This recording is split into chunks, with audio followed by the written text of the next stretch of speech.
नमस्कार Hindustan. How to find genuine buyers for your export import business, आज का topic यही है। और इस टॉपिक के अंदर दो चीजें बड़ी इंपॉर्टेंट हैं। बहुत सारे स्टार्टअप एक्सपोर्टर जो होते हैं उन्हें पता ही नहीं होता है कि उनका प्रोडक्ट जिस कंट्री में वो एक्सपोर्ट करना चाहते हैं वहां पे किस प्राइस के ऊपर एक्सपोर्ट किया जा रहा है। एंड सेकेंड थिंग, जिनके साथ में वो डील कर रहे हैं वो एक्चुअल में जेन्युइन है या नहीं है। बहुत सारे स्टार्टअप इस तौर पे भी परेशान होते हैं कि एक्चुअल में हमारे पास में प्रोडक्ट है, एक्सपोर्ट के डॉक्यूमेंट हैं, वेबसाइट है, यानी एक्सपोर्टर रजिस्ट्रेशन प्रोफाइल है, एक्सपोर्टर वेब प्रोफाइल है, सब कुछ है, लेकिन इसे आगे प्रोसेस कैसे करना है, वापस क्वेश्चन मार्क, वापस जीरो, यानी कहां से स्टार्ट करें वो नहीं समझ में आ रहा। तो ये ब्लॉग जो है ये बनाया हुआ है जिसमें एक एक करके मैं आपको सारी चीजें बताऊंगा। बायर के साथ में कैसे कनेक्शन में जाना है और कौन सा डाटा सबसे बेस्ट होता है जो आप लोग उसके ऊपर वर्क प्रोसेस कर सकते हो। exportimport.document.com ये हमारी वेबसाइट है जिसके ऊपर ये ब्लॉग आपको मिल जाएगा। अपने प्रोडक्ट की एक्सपोर्ट प्राइस कैसे जाने, इस ब्लॉग को आप ओपन करोगे तो इस पेज पे आओगे तो एक एक करके हम इन चीज़ों को समझेंगे।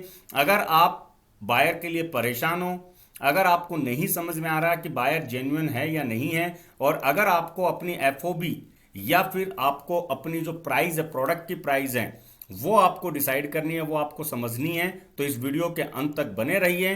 बात करेंगे एक एक करके सारी चीजों की। तो चलिए शुरू करते हैं। नमस्कार हिंदुस्तान, मैं Chetan Kumar Verma, international biz consultant, EXIM business adviser YouTube channel and click EXIM trading LLC UAE में आप सभी लोगों का हार्दिक स्वागत करता हूं।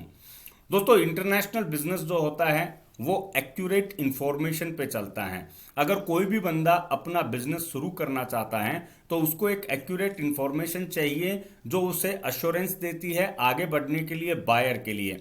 अब बायर के लिए मोस्टली सोर्सेज क्या होता है?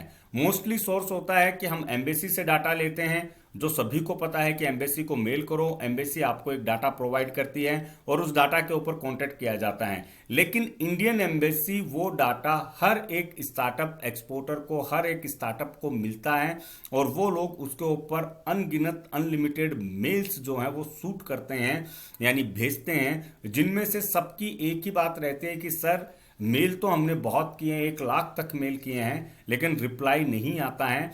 रीज़न यही है कि हम और आप सारे लोग मिलकर भी, हमारे पास में अगर रोज़ाना 100 मेल भी आते हैं तो हम 100 मेल पूरी नहीं रीड करते हैं। उसके रिगार्डिंग मैं एक वीडियो अलग से बनाऊंगा जो मैंने ऑलरेडी बना भी रखा है।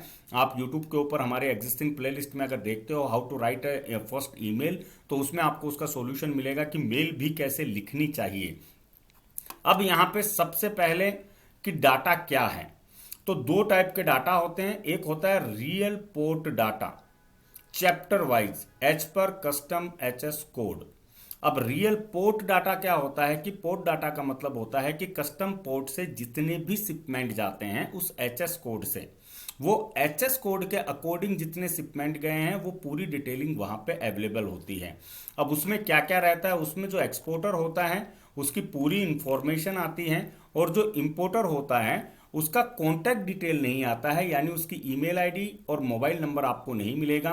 बट उसके अलावा उसकी सारी चीजें, यानी इंपोर्टर का नाम क्या है, कौन से पोर्ट पे उसने मटेरियल मंगवाया है, किस तरीके की पैकेजिंग में मंगवाया है, किस प्रोसेस में मंगवाया है, उसकी एफओबी वैल्यू क्या है, ऐसी वो सारी इंफॉर्मेशन आपको मिल जाती है जो आपके marketing, research and connection part के लिए बहुत इंपॉर्टेंट होती है। अब यही चीज जो है इसे ही रिसर्च किया जाता है। रिसर्च डाटा हम लोग भी प्रोवाइड करते हैं जो एक लोअर कॉस्ट पे होता है, और मार्केट में ऐसी बहुत सारी कंपनियां हैं जो इसे अलग अलग तरीके से रिसर्च करके प्रोवाइड करती हैं, जो एक बहुत हायर कॉस्ट के ऊपर लाख लाख रुपए तक चले जाती हैं। उससे बेस्ट है कि आप पोर्ट डाटा के ऊपर काम करो। अगर आपको पोर्ट डाटा मिलता है that is the best, because ये आपके एचएस कोड के अकॉर्डिंग होगा, एकदम परफेक्टली होगा, और ये आपको जो जानकारी मैं आपको बता रहा हूं वो सारी चीजें आपको उसमें मिल जाती हैं। अब कस्टम पोर्ट डाटा को यूज कैसे करना है, देखिए उसमें पार्टी का नाम आता है, कंट्री का नाम आता है। अगर आप उसे ऑनलाइन सर्च करते हो, अगर वो ऑनलाइन अवेलेबल है तो उसकी सारी डिटेल्स आपको मिल जाएगी, उसके कॉन्टैक्ट डिटेल भी आपको मिल जाते हैं। तो बड़ा सिंपल है इसको यूज करना, लेकिन इसके लिए आपको रेगुलर बेसिस पे मेहनत करनी पड़ेगी।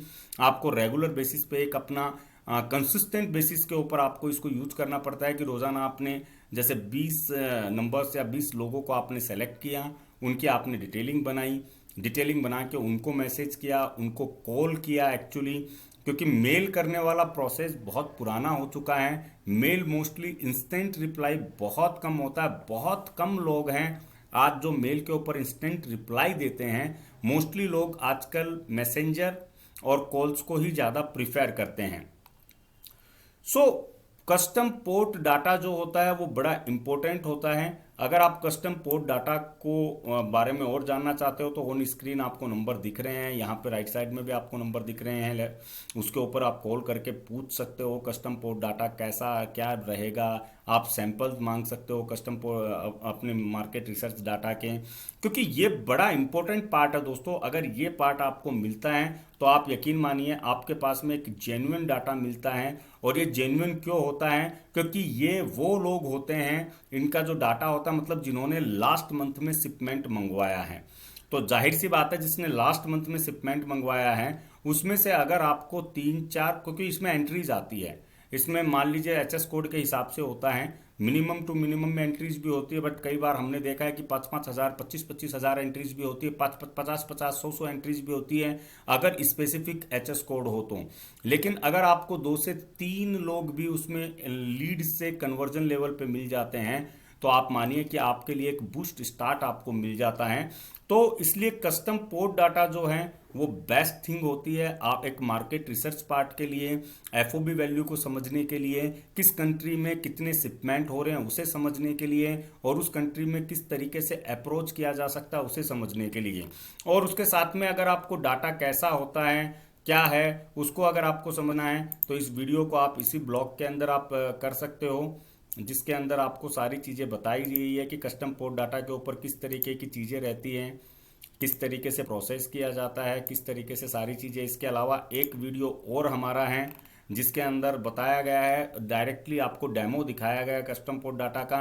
बाकी आप कॉल करके भी अपना डेमो ले सकते हो, तो इससे आपको एक क्लियर इमेज मिल जाएगी।